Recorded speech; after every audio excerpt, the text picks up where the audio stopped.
Hey everyone, Sari here, and welcome back to another week of Dark Season defense matches. I didn't end up changing anything for the defense this week. I was trying to figure out how to include some new ideas after CYL, but it's a bit trickier than I would have liked to make it work properly. I am definitely planning to try some new stuff during Note's bonus week, when it's a little less terrible if the experiments go wrong. But in the meantime, this defense still holds up pretty well. It's hard to approach this thanks to the two safe armors, which make it a little tricky to engage and hit and run. And just trying to tank it is a very risky move when Triangle Attack and Bramond and Rajat all make things a little hard to survive. Things did get a little bumpier than usual on the defenses, with a few more losses than I'm used to seeing. Most of those did end up taking a knockout on their way to the win though, and that's a result I'm mostly okay with seeing, since it's hard to secure a win against someone willing to sacrifice a unit to get there. I think I'm more annoyed about not being able to rematch all of them than anything else. So let's get to the first match.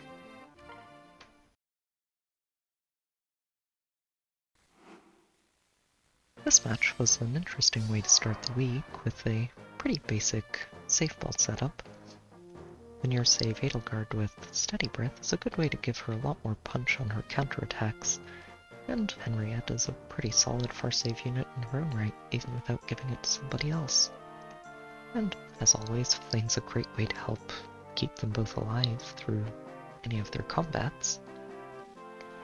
The armored boots on Henriette is an interesting choice though. It does help a lot with the team's mobility, but I think Flame's native ground orders should be enough for that, and for the most part. Especially combined with the Peony's orders dance. They take a turn just moving into position before they start this, and I think they did forget to knock out this panic mana, since it does actually hurt Edelgard specifically, and stops Henriette from getting her actual bonuses. Unfortunately, without a guard effect, Henriette really doesn't stand a chance against Bramond when they're quadding, and she doesn't get Flame's damage reduction in this combat either. Once that's done, Felix jumps in to do some damage to Edelgard. Not much. And then the rallies and dance come through, and Rajat can actually triangle attack Flame down.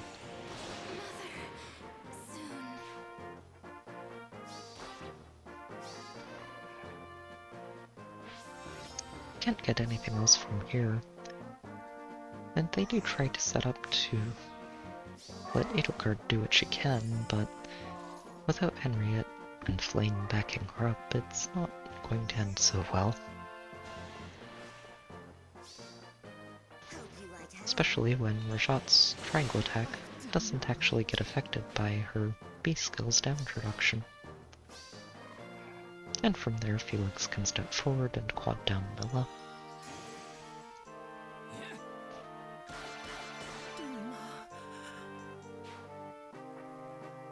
And while we can't quite reach Peony this turn, that's enough for them to surrender and move on.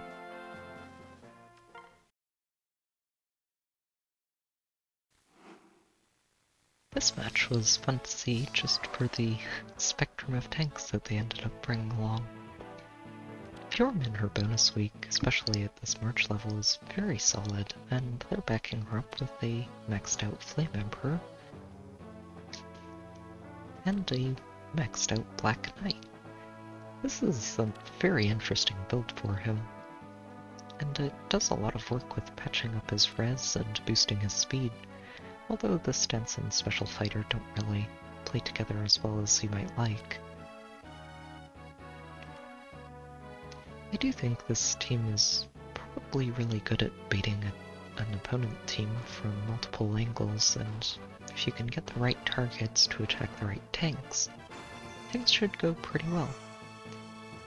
I think they might have gotten baited here by the turn on threat range though. And flipping Fjorm up activates the map, And let's Bremond move in. Once the rallies are done, Felix jumps forward and can triangle attack view him down. Do I look merry? Let you down. And with Fjorm out of the way, there's a very easy target for Bremond.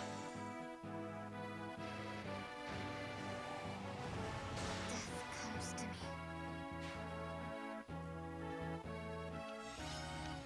They decide to keep going here, and end up trying to bait with Black Knight and Dagger.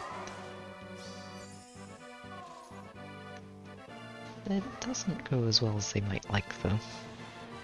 Felix can handle the Black Knight pretty easily with quads enabled. And Bremond can take down the Flame Emperor. I will crush you. I'll never die. The other side of the map goes probably the way they intended, with Dagger tanking and bringing down Nott. And she actually gets to take down Aldegan as well, thanks to the orders buff from Catria. Expect the best. But at this point they're down to a 1 hit point Dagger and Peony, and that's enough for them to surrender the match and move on.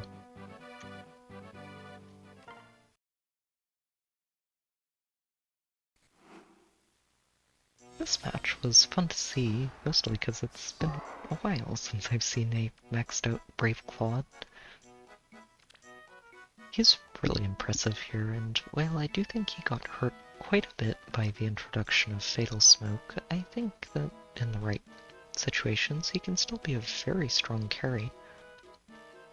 They're backing him up with a duo Hilda here, which is a neat way to help him punch through guard effects that might normally shut him down by stopping him from healing. They might have wanted to keep Iotes in his seal though, since without it he has a hard time actually surviving our enemy archers. Get things started right away here. I'm pretty sure they knew that this would start the match, but they might not have expected Felix to be able to triangle attack at the start. And that's more than enough for him to punch right through Claude. Up to you now. We can't actually get in range of anybody else here. And they decide to keep going, using Hilda to bring down Catria over the course of a couple of attacks.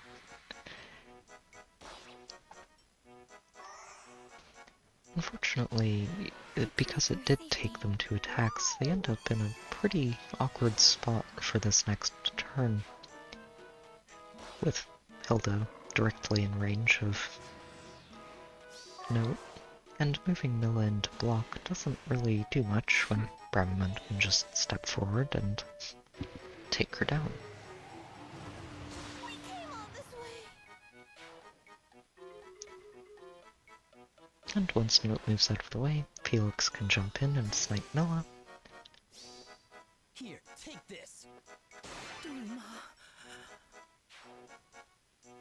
Thanks to guidance on Heltigan, even though Catria is down. And that's enough for them to surrender.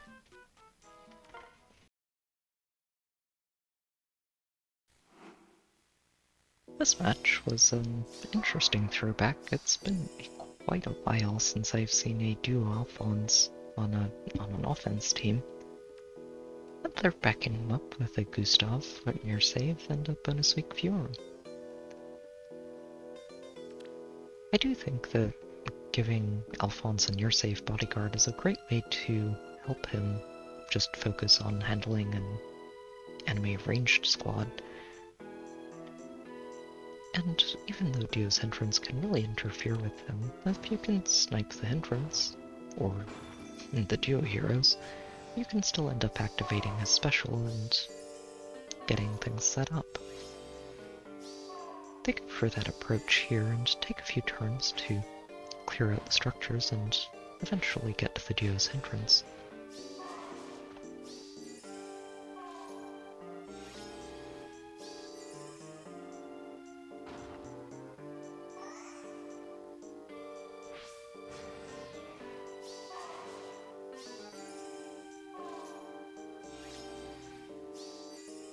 And once they pick it off, they can dance air back,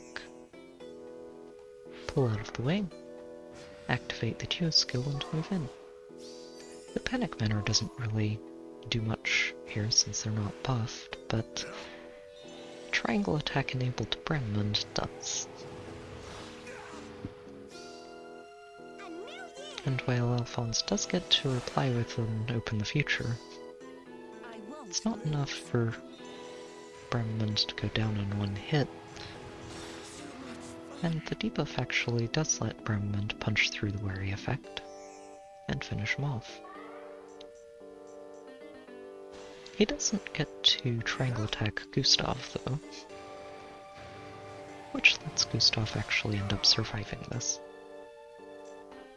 Even with that, losing Alphonse is enough to surrender the match and move on.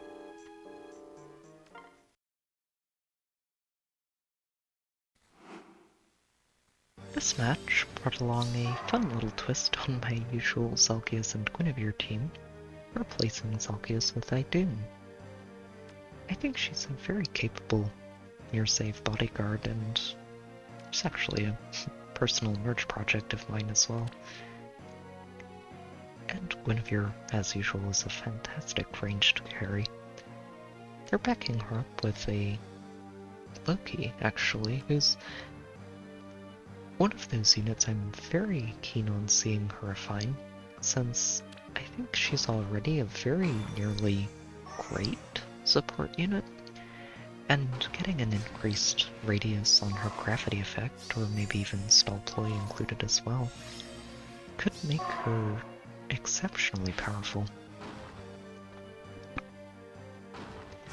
They take a couple of turns here, just breaking structures while they move into position. And once they're ready, they plunk Fjorm in front, with Idun to try and keep her safe from the melee. Unfortunately, Fjorm doesn't have the best time with Rajat. She does survive, but she also gets flash affected, and from there it's pretty easy to finish Fjorm off.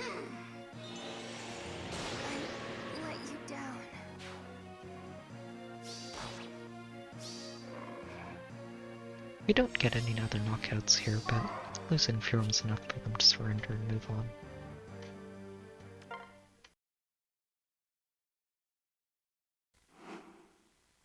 This match was the first clean loss of the week, and they brought along a legendary Claude, backed up by a maxed out Reinhardt.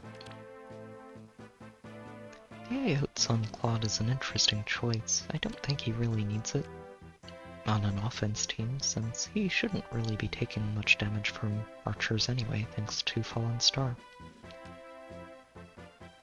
It's a pretty solid hit and run team overall. Having two dancers helps a lot with this, and, well, the gravity effect from Claude makes it pretty easy to kite an enemy team once you've picked off any key targets. Especially with Milla for the isolation support. They take a couple of turns here just setting up and moving into position. And once they've broken the structures they need to break, they can start things off.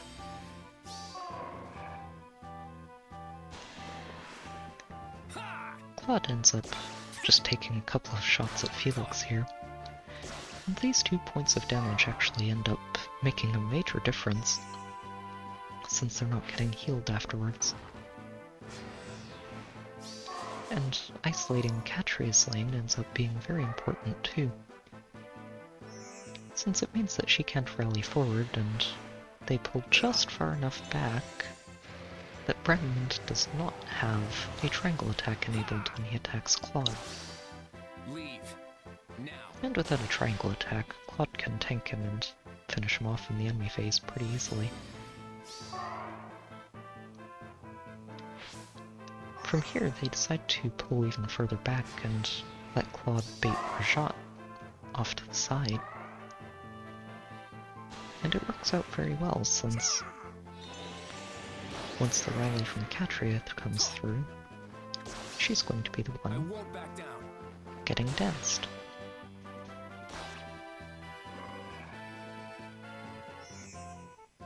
And she can't reach anybody, so the team doesn't actually get very far here.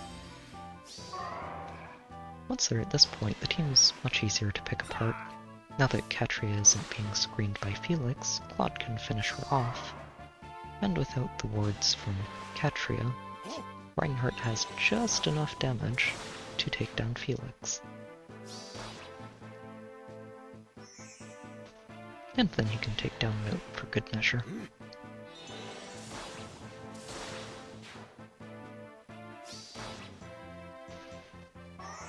And then they can dance him one more time to take down Zelkius, and use Lance Breaker to handle Eldigan in the enemy phase.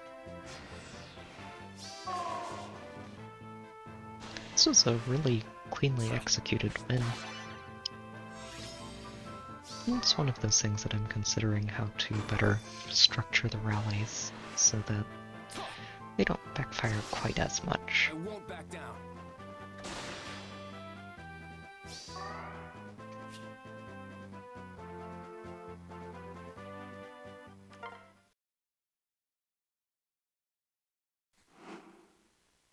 This match brought along a fun little Binding Blade themed team, headlined by a maxed out Guinevere, which is very impressive.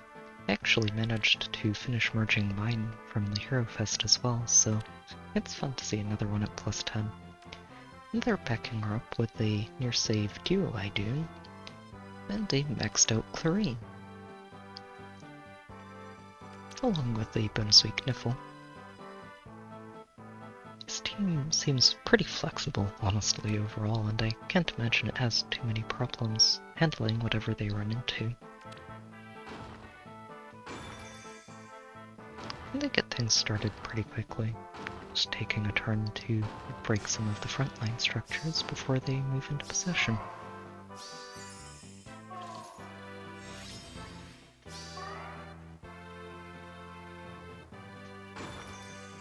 Things ended up getting a little bit awkward for the team here, though.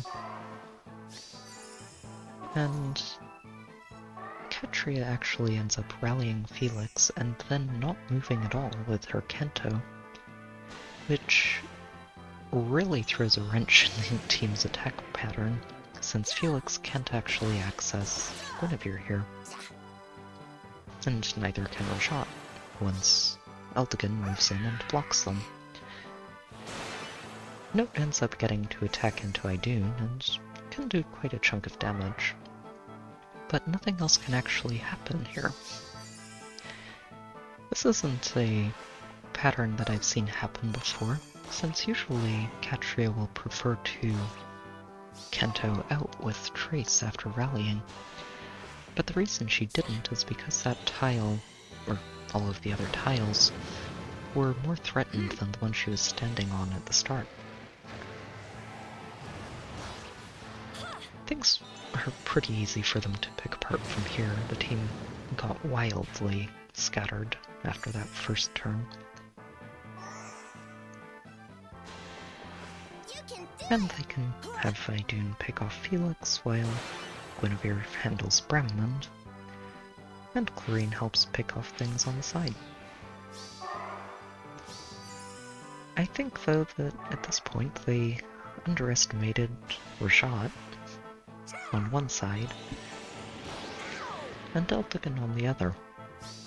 The splash damage from Rajat and the rally onto Eldigan actually gives him just enough damage to finish off Idun, and secure us a knockout for the match.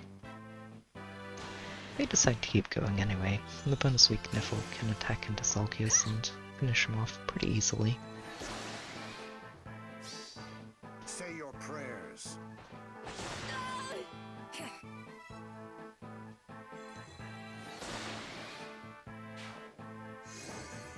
And without the near save to guard her, it's easy for Docker to finish off her shot as well.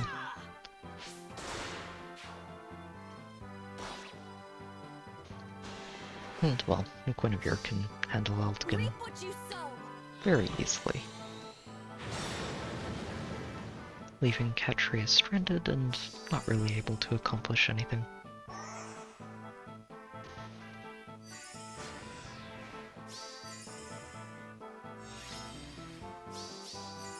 And then they close out the match with Chlorine.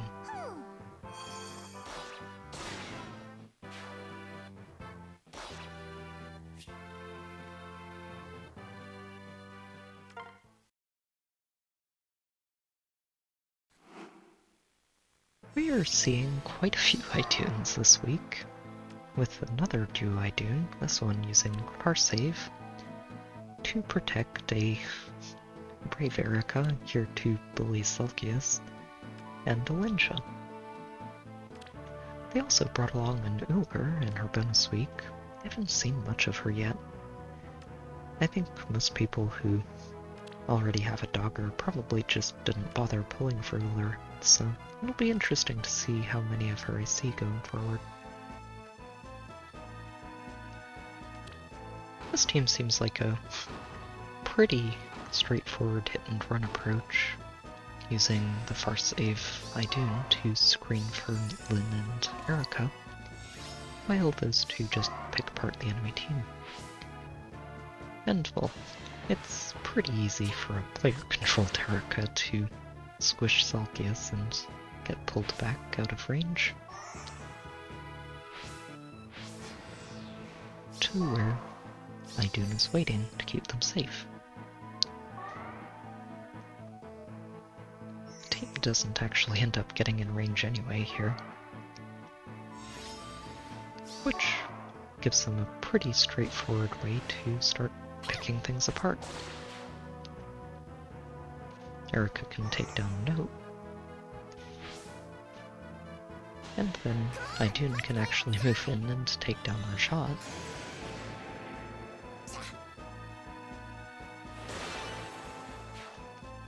While Erica moves over and handles Felix. My strength is my conviction. Lyn can move over and take down Bramond here, but I think they might have forgotten that they haven't actually disabled the duo's hindrance yet. And that means they can't just dance Lyn back out, which gives Catria room to move in and take her down. Our mission. Idune, on the other hand, doesn't have any problems handling Aldgin. And now, kaboom! And they decide to push in and close out the match anyway. It's easy to pick up the pots, and then they can move Erica in and take down Catria. This is all for you. This wound up being a very satisfying My rematch. strength is my conviction.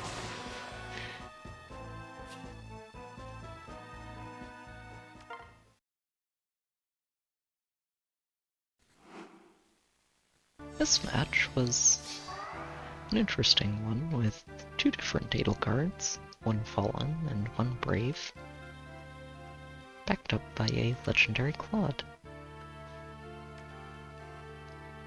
This is the second Iote's Claude I've seen this week, and still strikes me as a little odd since he just doesn't really need that as long as he's tanking with Fallen Star.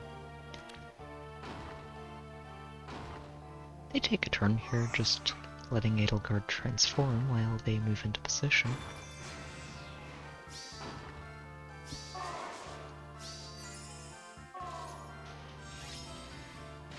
And once she's online, they move her forward, test a trap, and move back once they realize that she doesn't really want to tangle with Celsius. They don't pull back out of range though, and well, rallies come through and Rajat gets to shut down Nadelgard. Unfortunately, again, Katria doesn't end up tracing out of the way, which means that the rest of the team can't actually reach Edelgard and finish her off this turn. And once the team's out of position, Rajat's exposed to Claude, and he can take her down without many problems. Hold a grudge if you must.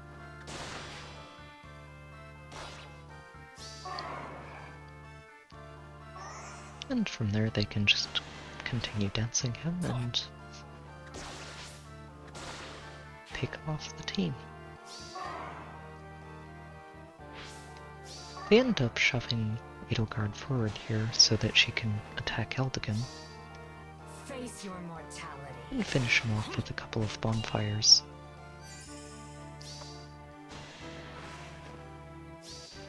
I am absolute. Fatal Smoke from Rajat, though, does a lot of work in stopping her from recovering her health. And Zelgius actually gets to jump in and triangle attack her down. My path ends here. Brenman, sadly, does not get to triangle attack Claude, and for the second time this week, that lack of triangle attack means Claude can finish him off.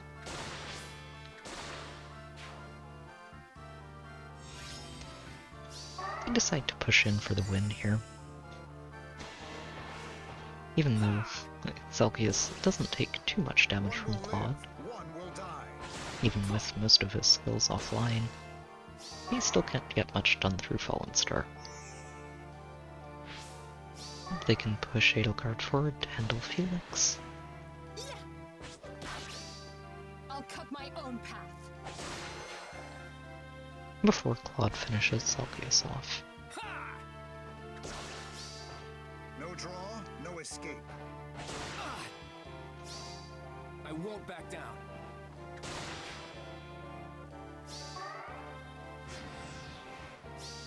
And, well, the stranded Katria isn't getting a whole lot done.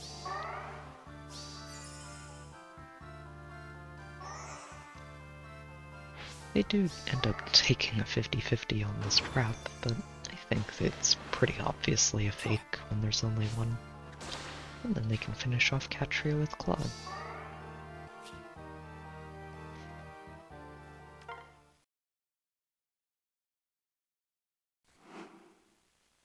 It was a bit of a relief to see a successful defense after all of those losses, and this one was a treat to see for this almost maxed out Memori.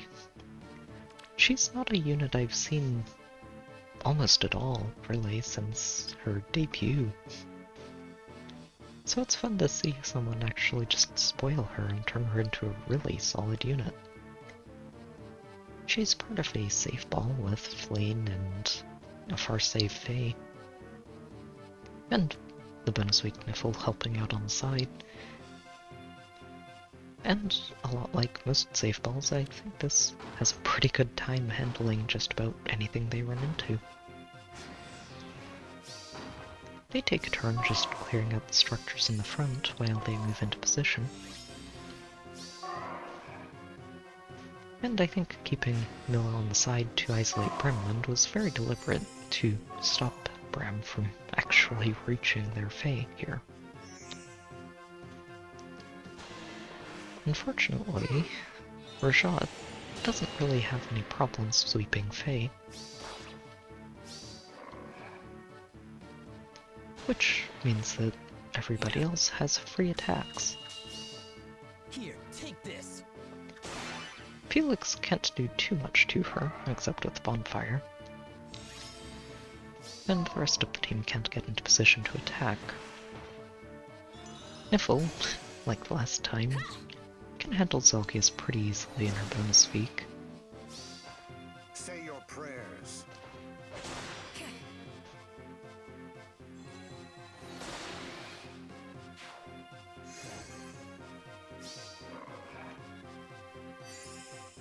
but they can't actually heal Faye here thanks to Fatal Smoke from her shot. And once the rallies come through, and the dance, Brennan can actually use Pathfinder to run over and snipe Miller.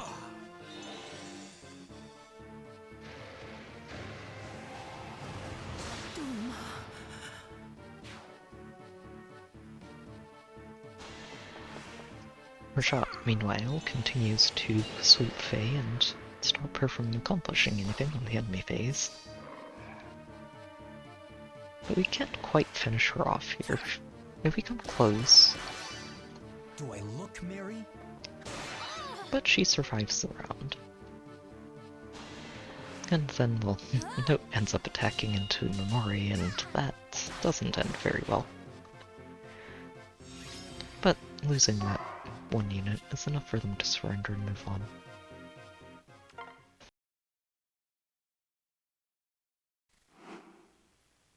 This match was a bit of an unfortunate way to end the week, with an unsniped bolt tower fueling their hit-and-run squad of Legendary Claude, Linsha, a Duo Peony, and a Normal Peony, and rounding the team out with Bjorn for isolation support.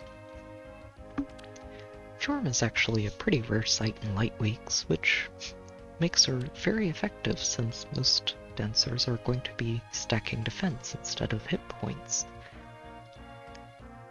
Aldigan, on the other hand, doesn't actually have to worry about that since he can stack both at the same time.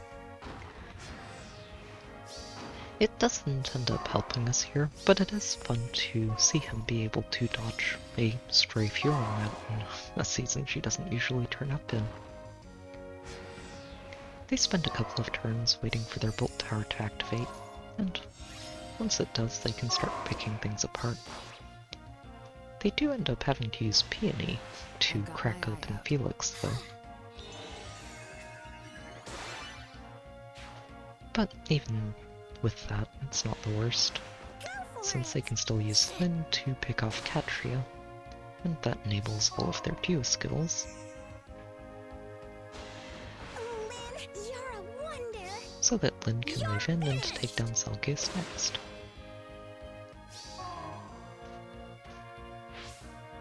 And once they've done all of that, they can just flip everybody back and out of harm's way.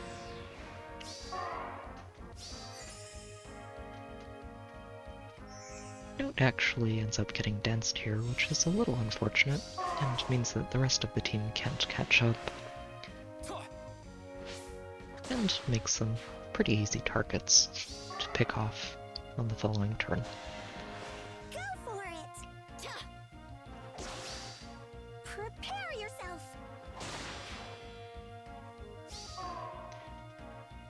Unfortunate as this is to see, I'm not too worried about it, since unsniped bolt towers are going to do a number on my defenses in general. And once they pick up the pot, they just wait one more turn before closing out the match. Right behind you. This was another satisfying rematch, though. It's always nice to beat someone who gets to abuse a bolt tower. Overall, it was a bit of a rougher week than usual, but at the same time, I don't think it was as bad as it looks. One of the clean losses was from a bolt tower, and 3 of them ended up taking a loss on their way to their victory, so I'm mostly okay with these results. I am planning to experiment a bit next week, though, with ways to try and help the rally AI from shooting itself in the foot, and also give Brave Erica a chance to see how she does on a defense team. I do have a Discord, there's a link in the description if you'd like to hang out and chat, and there's also a Patreon page there if you'd like to help support the channel. As always, I hope you've enjoyed the video, good luck with your own matches, and I'll see you next time.